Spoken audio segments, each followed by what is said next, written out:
But we're going to jump into our next topic. And so in case you missed it, we made a video the other day about how GM only sold 2 Hummers. And it seems like there's been more released on why that actually is. And it seems like it wasn't necessarily GM's fault, but more so a recall. So I'll quickly kind of recap it to you and give you the 3 things on what exactly happened with the GM selling only 2 Hummers. But if you're just joining in, my name is Dennis. I love talking about Tesla hacking, as I like to call it. But basically just getting the best deal on Tesla at the best financing rate. So definitely hit that subscribe if you're interested. And so let us jump into this. This is an article that we found from MSN. Here's why GM only sold 2 of their hotly anticipated Tesla killers in Q1. So what happened was GM just released their sales numbers for Q1 of 2023, and they only sold 2 Hummer EVs. And granted, I mean, the Hummer EV is, I want to say it's like starts at $80,000 or $100,000. It's a pretty expensive vehicle out there. So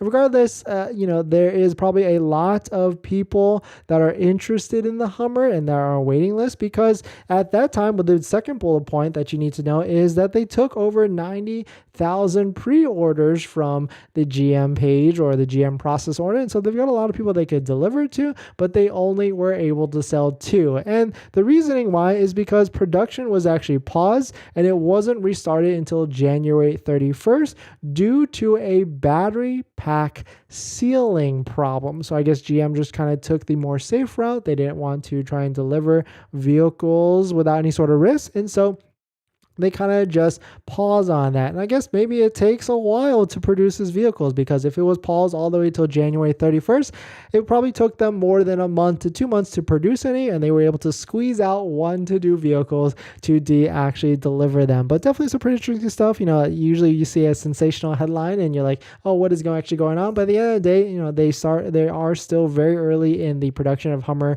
EVs. And I think I only saw there's some of them driving around in California, of course, but probably not a lot of them for sale. But definitely some pretty interesting stuff. I would probably never own one unless it was a good deal, but definitely some pretty interesting stuff. But we're going to jump into our next topic. But before we do that, this video is actually sponsored by my Patreon link. Down below in the description is the Patreon link where you can support the channel, so definitely check it out if you are interested.